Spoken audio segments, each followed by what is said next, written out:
BJP हर चुनाव से पहले जाल फेंकती है और विपक्ष उस जाल में फंस जाता है। इस बार भी गुजरात विधानसभा चुनाव से लेकर दिल्ली एमसीडी चुनाव तक में कुछ वैसा ही होता दिख रहा है। पहले गुजरात विधानसभा चुनाव में अरविंद केजरीवाल बीजेपी की ही पिच पर खेलते नजर आए और अब दिल्ली एमसीडी चुनाव में तो बीजेपी के जाल में पूरी तरह से फंस चुके हैं। बीजेपी की जिस डबल इंजन सरकार का विरोध अरविंद केजरीवाल लगातार हिमाचल से लेकर गुजरात विधानसभा चुनाव तक करते रहे, उसी डबल इंजन सरकार की याद केजरीवाल को दिल्ली एमसीडी चुनावों में आने लगी और उन्होंने दिल्ली एमसीडी में जनता से डबल इंजन सरकार की मांग कर दी। मतलब ये कि केजरीवाल की कोई राजनीतिक विचारधारा तो है नहीं, वो सिर्फ ढोल की तरह उसी तरफ से बजने लगते हैं जिधर से कोई बजाने की कोशिश करता है और आखिर में अपनी सहूलियत के हिसाब से विरोध करना भी छोड़ देते हैं। केजरीवाल ने जनता से विनती करते हुए कहा कि दिल्ली में आपको डबल इंजन की सरकार बनाने की जरूरत है। केजरीवाल की सरकार केजरीवाल का पार्षद नारा होना चाहिए। उन्होंने दिल्ली की जनता से वादा भी किया कि सभी एमसीडी कर्मचारियों को समय पर सैलरी दी जाएगी। गौरतलब है कि अब तक आम आदमी पार्टी अन्य राज्यों में डबल इंजन की सरकार का विरोध करती नजर आई। यहाँ तक कि गुजरात में केजरीवाल ने कुछ दिनों पहले ही कहा था कि पूरे देश में बदलाव की आंधी चल रही है। इस बार गुजरात को डबल इंजन नहीं चाहिए, नया इंजन चाहिए। ये डबल इंजन पुराना हो गया है, दोनों इंजन 40-50 साल पुराने हैं। इसके अलावा केजरीवाल ने गुजरात में बीजेपी के 27 साल के शासन पर कहा था कि 1 साल बाद तो पेड़ भी अपने पत्ते बदल लेता है। डबल इंजन कोयले का था, वह जंग खा चुका है, हम बिजली वाला नया इंजन देंगे। लोग अब नया इंजन चाहते हैं। बता दें कि डबल इंजन सरकार का नारा भाजपा ने ही बुलंद किया है। ये नारा चुनावों में पीएम मोदी से लेकर पार्टी अध्यक्ष जेपी नड्डा तक हर कोई इस्तेमाल करता है।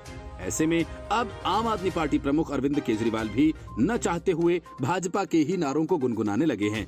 7 दिसंबर को एमसीडी चुनाव के नतीजों के साथ ये भी देखना दिलचस्प होगा कि केजरीवाल को इस नारे से कितनी मदद मिलती है। इन एमसीडी चुनावों में आम आदमी पार्टी गंदगी के मुद्दे पर बीजेपी को घेरती आई है। दिल्ली की साफ सफाई और कूड़े के ढेर को लेकर केजरीवाल शुरू से ही बीजेपी पर हमलावर रहे हैं।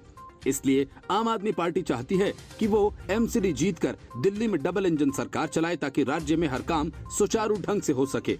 लेकिन बीजेपी की ही पिच पर खेलकर ये कैसे मुमकिन होगा, कोई नहीं जानता। बहरहाल बीजेपी के जाल में विपक्ष पूरी तरह से फंस चुका है। Report news of India. Arvind Kejriwal की मनोहर कहानियों पर से जांच कमेटी ने पर्दा उठा दिया है और साफ कर दिया कि जेल में न सिर्फ सत्येंद्र जैन की मौज मस्ती के सारे इंतजाम किए गए, बल्कि पूरे जेल पर सत्येंद्र जैन का शासन चलता था। जैन की सेवा में एक रिंकू नाम का रेपिस्ट ही नहीं बल्कि पॉस्को एक्ट में पकड़े गए और भी कई कैदी लगाए गए थे। जैन को मौज मस्ती का सामान खरीदने के लिए दूसरे कैदियों का कार्ड भी दिया गया था ताकि वे अपनी मर्जी से खरीदारी कर सके और किसी को भनक तक न लगे। असल में जेल में कार्ड में हर कैदी को 7,000 रुपए दिए जाते थे। उन्हें इतने से ही अपना काम चलाना पड़ता है। जेल में वीवीआईपी सुविधाएं लेते हुए उनके वीडियोस जब बाहर आए तो आम जनता हैरान रह गई और सरकार में हड़कंप मच गया। आनंद फानन में दिल्ली के उपराज्यपाल वीके सक्सेना ने एक जांच कमेटी बनाई और अब इस 3 सदस्यीय कमेटी ने पूरे मामले पर जो रिपोर्ट दी है वो और ज्यादा हैरान कर देने वाली है। तिहाड़ जेल में सत्येंद्र जैन को मिलने वाली सुविधाओं को लेकर कमेटी ने बड़ा खुलासा करते हुए दिल्ली के principal secretary home, principal secretary law और सेक्रेटरी विजिलेंस इस जांच कमेटी के हिस्सा थे। कमेटी ने अपनी रिपोर्ट में तत्कालीन जेल प्रशासन पर भी बेहद गंभीर आरोप लगाए। जांच समिति ने पाया कि जेल में बंद सत्येंद्र जैन ने अपने आधिकारिक पद का दुरुपयोग किया और धन शोधन मामले में सह आरोपियों से तिहाड़ जेल की अपनी कोठरी में मुलाकात की। रिपोर्ट में जेल के तत्कालीन डीजी और जेल सुपरिटेंडेंट पर सवाल खड़े किए गए और कहा गया कि बिना उनके सहयोग से ऐसी मुलाकातें संभव नहीं थीं। रिपोर्ट में साफ कहा गया कि सत्येंद्र जैन द्वारा अपने पद का गलत इस्तेमाल किया गया। उनकी तरफ से जेल के कई नियम तोड़े गए और उसी वजह से उन्हें कई वो सुविधाएं भी मिली जो दूसरे कैदियों को नहीं मिलती। जांच में यह भी सामने आया कि जेल में सत्येंद्र जैन की सर्विस में 5 कैदियों को लगाया गया था और इन सभी कैदियों को जेल प्रशासन द्वारा ही सत्येंद्र जैन की सेवा करने के लिए कहा गया था। जिन कैदियों को सत्येंद्र जैन की सेवा में लगाया गया था उनमें पॉक्सो आरोपी रिंकू, पॉक्सो आरोपी अफसर अली, मनीष, सोनू और दलीप शामिल हैं। कमेटी ने अपनी रिपोर्ट में इस बात का भी खुलासा किया कि तब के जेल अधिकारी संदीप गोयल द्वारा सत्येंद्र जैन को काफी मदद दी गई। कहने को वो जेल के एक अधिकारी थे लेकिन उनके सत्येंद्र जैन के साथ खास रिश्ते रहे। जेल रिकॉर्ड के मुताबिक इस साल 6 अक्टूबर को संदीप गोयल की जेल में ही सत्येंद्र जैन से करीब 50 मिनट तक की मुलाकात भी हुई थी। रिपोर्ट में यह भी सामने आया कि सत्येंद्र जैन को अपने परिवार से मिलने की आजादी रहती थी। कई मौकों पर जेल में उनकी पत्नी पूनम जैन और दूसरे सदस्य मिलने के लिए आया करते थे। जांच कमेटी ने जोर देकर कहा कि यह अधिकार जैन को इसलिए मिल पाए क्योंकि जेल प्रशासन की इसमें मिलीभगत रही। संदीप गोयल और जेल अधीक्षक अजीत कुमार का सहयोग रहा। बड़ी बात यह कि इन कैदियों द्वारा सत्येंद्र जैन के लिए काम इसलिए किया गया क्योंकि उन्हें इस बात का डर था कि अगर वे काम नहीं करते तो जेल प्रशासन द्वारा उन्हें प्रताड़ित किया जाएगा। यही नहीं, इस रिपोर्ट में दावा किया गया कि सत्येंद्र जैन का परिवार सत्येंद्र जैन से जेल के वैसे प्रतिबंधित क्षेत्र में जाकर मिला जहां नियमों के मुताबिक ऐसी मुलाकात नहीं कराई जा सकती। यही नहीं, रिपोर्ट में यह भी दावा किया गया कि जेल नियमों का उल्लंघन करते हुए जैन उसी मामले में सह आरोपियों के साथ अपने कमरे में अक्सर मुलाकात करते थे जिसमें उन्हें गिरफ्तार किया गया है। इस सह आरोपियों में वैभव जैन और अंकुश जैन के अलावा संजय गुप्ता और रमन भूरारिया भी शामिल हैं। जेल में ही सत्येंद्र जैन द्वारा अपना कोर्ट चलाया जाता था। वहीं जैन को मसाज देने पर जांच कमेटी ने इस बात पर भी जोर दिया कि सत्येंद्र जैन को जेल में जो मसाज दी गई थी वो उनके वीवीआईपी ट्रीटमेंट का हिस्सा थी। रिपोर्ट में रिंकू के बयान को भी जगह दी गई है। मसाज विवाद पर रिंकू ने कहा, मैंने तो सत्येंद्र जैन को मसाज दी थी, वो जेल प्रशासन के कहने पर दी थी। बहरहाल सत्येंद्र जैन के वीडियोज ने चुनावी मौसम में बीजेपी को एक बड़ा मुद्दा दे दिया और इस जांच कमेटी की रिपोर्ट ने बीजेपी को और मुद्दा दे दिया। जांच कमेटी की रिपोर्ट में तलाशे गए जवाबों ने केजरीवाल की मुश्किलों को फिर से बढ़ा दिया है। Bureau report, news of India. Gujarat विधानसभा चुनाव के पहले चरण के मतदान के बाद तस्वीरें काफी हद तक साफ हो गई हैं। बीजेपी के गढ़ में बम्पर वोटिंग और कांग्रेस के इलाके में कम मतदान, मतलब साफ है कि गुजरात में बीजेपी लगभग अपराजित ही साबित होगी। पिछले चुनाव में जिन इलाकों में 70% से ज्यादा वोटिंग हुई थी वहां कांग्रेस जीती थी, लेकिन इस बार उन इलाकों में कम वोटिंग हुई है जहां पिछली बार कांग्रेस जीती थी। मतदान का ट्रेंड देख पसीने सिर्फ कांग्रेस के ही नहीं बल्कि अरविंद केजरीवाल के भी छूट रहे हैं। सूरत में ही पिछली बार कांग्रेस ने बीजेपी को टक्कर देने की कोशिश की थी, वहां इस बार सारी की सारी सीटें बीजेपी के खाते में जाती दिख रही हैं। यही वजह है कि आम आदमी पार्टी के गोपाल इटालिया ने मतदान शुरू होने के कुछ वक्त बाद ही चुनाव आयोग पर आरोप लगा दिए कि यहां जानबूझकर वोटिंग स्लो कराया जा रहा है। जिस सौराष्ट्र और कच्छ के इलाके में कांग्रेस ने बीजेपी को पिछली बार कड़ी टक्कर दी थी, वहां का मतदान प्रतिशत काफी कम रहा और दक्षिणी गुजरात के इलाकों में बम्पर वोटिंग हुई। इससे संकेत साफ है कि बीजेपी की ताकत और ज्यादा बढ़ने वाली है और विपक्ष की हालत पहले से ही काफी कमजोर रहने वाली है।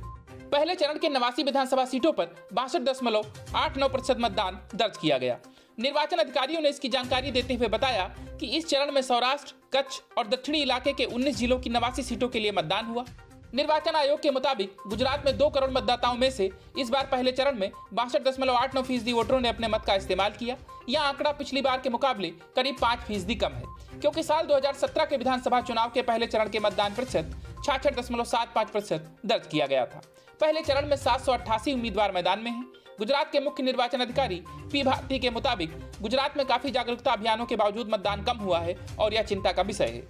उन्होंने कहा कि कम वोट फीसदी के कई कारण हो सकते हैं। उन्होंने कहा कि ईवीएम, वीवीपीएटी मशीन की खराबी और आदर्श आचार संहिता के उल्लंघन को छोड़कर राज्य में हिंसा या कदाचार की कोई भी अन्य गंभीर शिकायत दर्ज नहीं की गई। पहले चरण की वोटिंग में 788 उम्मीदवारों की किस्मत ईवीएम में कैद हो गई। पहले चरण में किस्मत आजमाने वालों में पटेल कैबिनेट के 9 मंत्री शामिल हैं। इतना ही नहीं, वे 7 बागी भाजपा नेताओं की किस्मत भी ईवीएम में कैद हो गई, जो टिकट नहीं मिलने के बाद निर्दलीय के रूप में मैदान में उतरे थे। अगर वोटिंग फीसदी के आंकड़ों पर गौर करें तो दक्षिणी गुजरात के ट्राइबल इलाकों में सबसे ज्यादा तो पोरबंदर में सबसे कम मतदान दर्ज किया गया है। दक्षिणी गुजरात के आदिवासी क्षेत्रों के लगभग सभी बूथों पर मतदाताओं ने बढ़ चढ़कर लोकतंत्र के इस महापर्व में हिस्सा लिया और भारी मतदान किया। झगड़िया में करीब 78% मतदान हुआ। वहीं वलसाड में कपराड़ा विधानसभा में करीब 76% मतदान हुआ, जबकि धर्मपुर में 65% के करीब वोट दर्ज किया गया। गुजरात चुनाव के पहले चरण में सबसे कम मतदान पोरबंदर में दर्ज किया गया। पोरबंदर में महज 53.84% लोगों ने अपने वोटिंग के अधिकार का प्रयोग किया। इसके अलावा अमरेली, जूनागढ़ और गिर सोमनाथ जैसे जिलों में भी मतदान में औसतन 7 से 8% की गिरावट देखी गई। सूरत में भी पिछली बार की तुलना में कम मतदान दर्ज किया गया है। चुनाव आयोग के आंकड़ों के मुताबिक सूरत में 60.17% और राजकोट में 57.69% मतदान हुआ है। Bureau report, news of India. Azam Khan को आंखों के सामने रामपुर का अपना चमन उजड़ता हुआ दिख रहा है, इसलिए उसे बचाने के लिए आजम खान जितनी कोशिश करते जा रहे हैं, मामला उतना ही बिगड़ता जा रहा है।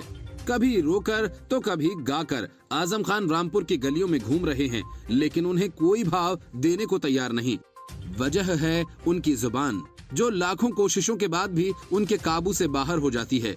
और इसी जुबान की वजह से आजम खान की विधायकी गई चुनाव लड़ने के लायक नहीं रहे। लेकिन गजब यह है कि आजम खान ने इन सब से कोई सबक तक नहीं सीखा। इसलिए चुनाव प्रचार के दौरान उनकी जुबान एक बार फिर से बेकाबू हो गई और उनके खिलाफ एक और मामला दर्ज हो गया। ताजा मामले में आजम खान ने कह डाला कि बच्चा मां के पेट से पैदा होने से पहले पूछता है कि पूछ लो आजम खान से कि बाहर निकलना है या नहीं। महिलाओं के खिलाफ की गई इस अभद्र टिप्पणी के बाद उनके खिलाफ केस दर्ज कर लिया गया। इसकी जानकारी रामपुर डीएसपी अनुज कुमार चौधरी ने दी। रामपुर के डीएसपी अनुज कुमार चौधरी ने इस संबंध में जानकारी देते हुए कहा कि 29 नवंबर को चुनावी सभा में सपा नेता के पक्ष में जनसभा को संबोधित करते हुए आजम खान द्वारा की गई टिप्पणी पर महिलाओं में आक्रोश था। शहनाज नाम की एक महिला ने थाने में तहरीर दी है। मामले में विभिन्न धाराओं में मुकदमा दर्ज कर लिया गया। रामपुर डीएसपी के अनुसार शिकायतकर्ता ने कहा कि आजम खान ने कहा, मैं पिछली 4 सरकारों में मंत्री था और अगर मैं पावर का उपयोग करता तो अजन्मे बच्चे अपनी मां से पूछते कि मां आजम खान से पूछ लो कि जन्म लेना है या नहीं। आगे की जांच जारी है। आजम खान ने अपनी इस टिप्पणी में कहा था कि जो आज हमारे और तुम्हारे साथ हुआ, 4 सरकारों में अगर ऐसा मैंने किया होता तो बच्चों तुम्हारी मुस्कुराहटों की कसम खाकर कहता हूँ, बच्चा माँ के पेट से पैदा होने से पहले पूछता कि पूछ लो आजम खान से कि बाहर निकलना है या नहीं। इससे पहले सपा नेता ने कहा था कि मेरी मौत चाहे तो मार ले मुझे यहाँ गोली मार दो, खुदा की कसम वो मौत मेरी जिंदगी की तकलीफों से सस्ती होगी। तुम्हें मालूम है हम जुल्म के कितने पहाड़ सह रहे हैं, हम पर हंसो, बेच दो अपना जमीर, बेच डालो इनके टके के लिए और बता डालो उन अफसरों को जो हमारी बर्बादी चाहते हैं, ये जलसा नहीं है, तुमसे इंसाफ लेने आया हूँ। Report news of India. कांग्रेसी नेताओं की भी अजब समस्याएं हैं। पहले बेचारे अपना दर्द बयां करते हैं और बाद में उस पर सफाई पेश करते हुए कारण गिनवाते हैं।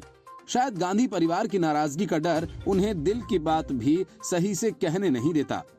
हम तो 7 दिन से मर रहे हैं कहते हुए कमलनाथ ने भारत जोड़ो यात्रा में किलोमीटरों चलने का अपना दर्द तो बयां किया, लेकिन उन्होंने ऐसा क्यों कहा, अब इसके बहाने भरे कारण भी गिनाने पड़ रहे हैं। दरअसल राहुल गांधी की भारत जोड़ो यात्रा मध्य प्रदेश में है और हर राज्य की तरह यहाँ भी इस यात्रा के साथ विवादों का पिटारा खुल गया।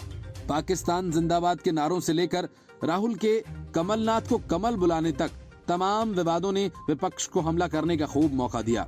लेकिन बुजुर्ग नेताओं को इस यात्रा में लगातार चलने को लेकर मध्य प्रदेश कांग्रेस मुखिया कमलनाथ का दर्द जब बाहर आया तो हंगामा मच गया। वहीं कमलनाथ का कहना है कि राहुल गांधी के 2 सिद्धांत हैं, सुबह 6 बजे से चलना है और दिन भर में 24 किलोमीटर चलना है। कमलनाथ ने आगे कहा कि यात्रा के मध्य प्रदेश चरण के लिए राहुल गांधी की 3 पूर्व शर्तें थीं। इस सूची में आदिवासी आइकन टंट्या भील के जन्म स्थान की यात्रा, ओंकारेश्वर मंदिर और महाकाल मंदिर में दर्शन में शामिल थे। शायद इसलिए ओंकारेश्वर से लेकर उज्जैन के महाकाल मंदिर के गर्भगृह तक कमलनाथ को हर जगह राहुल गांधी के साथ देखा गया। लेकिन यात्रा के इस बेहद टाइट शेड्यूल को लेकर जब वे कहते दिखे कि पिछले 7 दिनों से वो मर रहे हैं तो हंगामा खड़ा हो गया। वहीं खरगोन में कमलनाथ यात्रा के दौरान लड़खड़ा भी गए और उसके बाद शायद उनसे रहा नहीं गया, इसलिए कमलनाथ ने अपना दर्द बयां करते वायरल वीडियो में कांग्रेस के लिए अलग ही समस्या खड़ी कर दी। वीडियो में कमलनाथ कथावाचक प्रदीप मिश्रा से कहते नजर आ रहे हैं कि हम तो 7 दिन से मर रहे हैं, जिस पर बीजेपी ने भी जबरदस्त तंज कसते हुए कहा था कि कांग्रेस अपने बुजुर्ग नेताओं को सहारा दे। मध्य प्रदेश गृह मंत्री डॉक्टर नरोत्तम मिश्रा ने कहा कि राहुल गांधी अपने इस इवेंट में शारीरिक रूप से अस्वस्थ लोगों को जबरन शामिल न करें, नहीं तो आपका इवेंट किसी को नुकसान पहुंचा देगा। नरोत्तम मिश्रा ने ट्विटर पर लिखा, धर्म और जनजातीय समाज के प्रति राहुल गांधी जी का पाखंड कमलनाथ जी के वायरल वीडियो में खुद उनकी जुबान से बयां हो रहा है। राहुल बाबा से ये अपील भी करता हूं कि अपने इवेंट की सफलता के लिए शारीरिक रूप से असमर्थ अपने ही लोगों को जबरन बलि का बकरा न बनाएं। नरोत्तम मिश्रा ने राहुल गांधी से अपील करते हुए कहा कि मैं राहुल गांधी से प्रार्थना करना चाहूंगा कि जो लोग शारीरिक रूप से अस्वस्थ हैं उनको ऐसे जबरदस्ती न चलाएं कि उनको मरने तक की बात कहनी पड़े। आपका ये इवेंट किसी के लिए नुकसानदायक न हो जाए। बहरहाल राहुल गांधी की भारत जोड़ो यात्रा मध्य प्रदेश पहुंची तो पूर्व सीएम कमलनाथ की जान पर बनाई और शायद इसलिए वायरल वीडियो में जो कुछ वो बोलते दिखे उसे देखकर ही ये अंदाजा लगाया जा सकता है कि कमलनाथ यात्रा को लेकर किस तरह से तंग आ चुके हैं। Report news of India. Satyendra Jain मामले में पहले उनके वीडियो और अब जांच कमेटी की रिपोर्ट से साफ है कि तिहाड़ जेल में एक तरह से गुंडा राज चल रहा है। वहां सारा काम पैसे और पावर के जरिए किया जा रहा है। ऐसे में सुकेश चंद्रशेखर के आरोप बेदम और बेकार नहीं लगते। जिस तरह की खुली आजादी सत्येंद्र जैन को सिर्फ इसलिए मिली कि जेल प्रशासन पर केजरीवाल का कब्जा है, और उसी जेल में सुकेश चंद्रशेखर भी कैदी है। सुकेश चंद्रशेखर से अरविंद केजरीवाल सरकार की तब से ठन गई जब से उसने एक के बाद एक कई गंभीर आरोप लगाने शुरू कर दिए। अब सुकेश चंद्रशेखर ने फिर से पत्र के जरिए नए आरोप लगाए हैं और साफ तौर पर अपना ट्रांसफर किसी दूसरी जेल में करने की मांग की है, जहां अरविंद केजरीवाल सरकार की पहुंच और पकड़ न हो। सुकेश ने तिहाड़ जेल के महानिदेशक को पत्र लिखा, जिसमें उसने जेल अधिकारियों पर रिश्वत लेने का आरोप लगाया है। उसने कहा कि या तो जेल अधिकारियों का ट्रांसफर कर दिया जाए या फिर उसी की जेल बदल दी जाए, क्योंकि यहाँ जान का खतरा है। सुकेश चंद्रशेखर फिलहाल दिल्ली के मंडोली जेल में बंद है और कई बार प्रशासन से जेल बदले जाने की गुहार लगा चुका है। मंडौली जेल में सुपरिटेंडेंट राजकुमार और डिप्टी सुपरिटेंडेंट जय सिंह का ट्रांसफर किया गया। इन अधिकारियों की तैनाती पर सुकेश ने आपत्ति जताई है। सुकेश के मुताबिक ये अधिकारी उससे रिश्वत ले चुके हैं और उसने चिट्ठी में उनके साथ मारपीट किए जाने की भी बात कही। जेल नंबर 14 जहां सुकेश बंद है में जिन सुपरिटेंडेंट राजकुमार और डिप्टी सुपरिटेंडेंट जय सिंह का ट्रांसफर किया गया है, वो सुपरिटेंडेंट राजेश चौहान के कहने पर मुझसे 1.25 करोड़ रुपए बतौर रिश्वत ले चुके हैं। जब मैं 2019-20 के बीच जेल नंबर 4 में कैद था, इसके बाद 2021 में भी राजकुमार मुझे धमकाकर हर महीने 5 लाख रुपए की वसूली कर रहा था, जिसकी शिकायत मैंने सुप्रीम कोर्ट के सामने भी की थी। ये पैसा मेरे सचिव की ओर से अलग अलग अकाउंट्स में ट्रांसफर किया गया था। 2021 में जब मैं जेल नंबर 1 में बंद था, तब डिप्टी सुपरिटेंडेंट जय सिंह ने अपने एसोसिएट डिप्टी सुपरिटेंडेंट के साथ मिलकर मुझे पीटा था और मेरे परिवार को अभद्र भाषा कही थी, जिसकी शिकायत मैंने तत्कालीन डीजी संदीप गोयल और बाद में हरिनगर पुलिस स्टेशन में की थी। सुकेश ने डीजी तिहाड़ से यह अनुरोध किया कि अब इस जेल में उसकी जान को राजकुमार और जय सिंह से खतरा है, लिहाजा या तो उसकी जेल बदल दी जाए या फिर इन दोनों का ट्रांसफर हो। इससे पहले कई बार सुकेश चंद्रशेखर, दिल्ली के मुख्यमंत्री अरविंद केजरीवाल, जेल में बंद दिल्ली के मंत्री सत्येंद्र जैन और आम आदमी पार्टी पर कई गंभीर आरोप लगा चुका है। इस बाबत वह दिल्ली के उपराज्यपाल विनय कुमार सक्सेना को कई चिट्ठियां लिख चुका है। पहली बार उसने सीएम केजरीवाल को पॉलीग्राफ टेस्ट कराने तक की चुनौती दी थी। उसने कहा था कि हम दोनों का पॉलीग्राफी टेस्ट हो ही जाए तो दूध का दूध, पानी का पानी हो जाएगा। सुकेश ने आरोप लगाया था कि करोड़ों रुपए की कीमत की विदेशी घड़ियां उसने केजरीवाल और सत्येंद्र जैन को दी थीं और उसके एक जानने वाले पीआर एजेंट मार्क और वेरोनिका के जरिए न्यूयॉर्क टाइम्स, वॉशिंगटन पोस्ट और टाइम्स मैगजीन जैसे अखबारों में दिल्ली के सरकारी स्कूल्स का पेड प्रमोशन कराया गया था। उसने दावा किया था कि केजरीवाल सरकार ने $85,000 में पेड प्रमोशन करवाया था। इससे पहले सुकेश चंद्रशेखर सत्येंद्र जैन और तिहाड़ के तत्कालीन डीजी पर प्रोटेक्शन मनी लेने का आरोप लगा चुका है। उसने केजरीवाल और कैलाश गहलोत पर भी उससे लेन देन का आरोप लगाया है। Report news of India. Arvind Kejriwal के इशारे पर तिहाड़ जेल का पूरा प्रशासन सत्येंद्र जैन की खातिरदारी करने में जुटा रहा। कैदियों को धमकाकर तो कुछ को आजाद करवाने का झांसा देकर सत्येंद्र जैन की सेवा में लगाया गया। अरविंद केजरीवाल के इस खेल पर से पर्दा जांच कमेटी की रिपोर्ट से उठा। रिपोर्ट में कहा गया कि जेल प्रशासन ने 5 कैदियों को सत्येंद्र जैन की सेवा करने के लिए बाध्य किया, जिनमें से 2 नाबालिग से रेप के आरोपित हैं। जांच पैनल ने कहा कि सत्येंद्र जैन की सेवा में जेल अधिकारियों का एक सहयोगी भी शामिल था। पॉक्सो केस का आरोपित रिंकू ने जांच समिति को बताया कि मैंने जेल अधिकारियों के निर्देश पर उन्हें मालिश की। मुझे धमकी दी जा रही है। मैंने मालिश करने के लिए सत्येंद्र जैन के सेल से पानी की एक बूंद भी नहीं ली। मनी लॉन्ड्रिंग मामले में जेल में बंद सत्येंद्र जैन को उनकी सेल में मालिश करने का एक वीडियो कुछ दिन पहले सामने आया। वीडियो सामने आने के बाद राजनीतिक तूफान खड़ा हो गया। वीडियो सामने आने के बाद मनीष सिसोदिया ने दावा किया था कि सत्येंद्र जैन को स्वास्थ्य संबंधी कारणों की वजह से फिजियोथेरेपी का उपचार दिया जा रहा था, लेकिन वह रेप का आरोपी रिंकू निकला। उसने साफ कहा कि उसने फिजियोथेरेपी की कभी ट्रेनिंग नहीं ली है। उसका काम विवाह समारोह में घोड़ी उपलब्ध करवाना था। जांच समितियों ने अपनी रिपोर्ट में कहा कि ये मालिश स्वेच्छा या स्नेह से नहीं की गई थी, जैसा कि तत्कालीन अधीक्षक जेल ने यह दावा किया था कि वह सत्येंद्र जैन द्वारा जेल में शानदार जीवन शैली का आनंद लेने के लिए था। पॉक्सो के तहत एक अन्य आरोपित मनीष फल और बाहर का खाना सत्येंद्र जैन को उपलब्ध करवाता था। जेल वार्डन मेरे जेल खाता कार्ड में पैसे जमा कराता। मनीष ने बताया कि मैं अपने कार्ड में सत्येंद्र जैन के लिए जेल की कैंटीन से फल खरीदता था। जेल के वार्डन ने मेरे जेल खाते के कार्ड में 3 से 4 बार पैसे जमा कराए और हर बार उसने 6,900 रुपए जमा किए। मैंने सत्येंद्र जैन को स्वेच्छा से सेवाएं नहीं दी। जांच समिति ने जेल अधिकारियों पर अपने पद के दुरुपयोग का आरोप लगाया है और कहा, यहां जेल के नियमों एवं कायदों का उल्लंघन किया गया। जांच कमेटी के सदस्यों ने जेल के सीसीटीवी फुटेज का विश्लेषण और जेल के कई अधिकारियों एवं कैदियों से पूछताछ की। पैनल ने जेल के अधीक्षक वार्डन और मुंशी को दोषी पाया है। ये report news of India. BJP एक किला जीतती है तो दूसरे को जीतने की तैयारी शुरू कर देती है, तो वहीं रसातल में जा रही कांग्रेस अपने राष्ट्रीय अध्यक्ष की नियुक्ति और राहुल गांधी की भारत जोड़ो यात्रा के बाद भी आंतरिक गुटबाजी और कलह से परेशान है। हाल ये है कि उसके नेताओं का पार्टी छोड़ना लगातार जारी है। वहीं गुजरात विधानसभा और दिल्ली एमसीडी चुनावों के बीच बीजेपी ने अपनी नजर पंजाब में गड़ा दी है और कांग्रेस को बड़ा झटका देते हुए जयवीर शेरगिल को अपने पाले में कर लिया। यही नहीं, बीजेपी ने एक और बड़ा दांव खेलते हुए जयवीर शेरगिल को राष्ट्रीय प्रवक्ता नियुक्त करने का ऐलान किया। तो वहीं पूर्व मुख्यमंत्री अमरिंदर सिंह और सुनील जाखड़ को राष्ट्रीय कार्य समिति में जगह दी है। ये सभी नेता पंजाब से ताल्लुक रखते हैं। मतलब ये कि बीजेपी के निशाने पर पंजाब है, जहां वो अभी तक अकेले अपने दम पर सरकार बनाने में नाकामयाब रही है। गौरतलब है कि जयवीर शेरगिल ने बीते अगस्त महीने में कांग्रेस छोड़ तत्कालीन कांग्रेस अध्यक्ष सोनिया गांधी को चिट्ठी लिखकर ये आरोप लगाया था कि नेता लगातार जमीनी हकीकत की अनदेखी कर रहे हैं। पार्टी के निर्णय लेने वाले लोग युवाओं की आकांक्षा के अनुरूप फैसले नहीं ले पा रहे। शेरगिल पार्टी के सबसे युवा राष्ट्रीय प्रवक्ता थे। 39 वर्षीय जयवीर शेरगिल ने पार्टी छोड़ते वक्त कांग्रेस पर कई बड़े आरोप लगाए थे। जयवीर ने कहा था कि उन्होंने सबसे पुरानी पार्टी के साथ सभी संबंध तोड़ने का फैसला लिया है, क्योंकि चाटुकारिता की दीमक की तरह संगठन को ये खा रही है। तत्कालीन कांग्रेस अध्यक्ष सोनिया गांधी को पत्र लिखकर जयदीप शेरगिल ने पार्टी पर बड़े आरोप लगाए थे। उन्होंने पार्टी की तत्कालीन अंतरिम अध्यक्ष सोनिया गांधी को लिखा था कि मुझे ये कहते हुए दुख हो रहा है कि निर्णय लेना अब जनता और देश के हित के लिए नहीं है, बल्कि ये उन लोगों के स्वार्थी हितों से प्रभावित है जो चाटुकारिता में लिप्त हैं और लगातार जमीनी हकीकत की अनदेखी कर रहे हैं। कांग्रेस में हर आए दिन नेताओं के इस्तीफे से साफ जाहिर हो रहा है कि पार्टी में असंतोष बढ़ रहा है। शेरगिल ने इस्तीफे में लिखा कि प्राथमिक कारण ये है कि भारतीय राष्ट्रीय कांग्रेस की वर्तमान निर्णय निर्माताओं की विचारधारा और दूरदृष्टि अब युवाओं और आधुनिक भारत की आकांक्षाओं के अनुरूप नहीं है।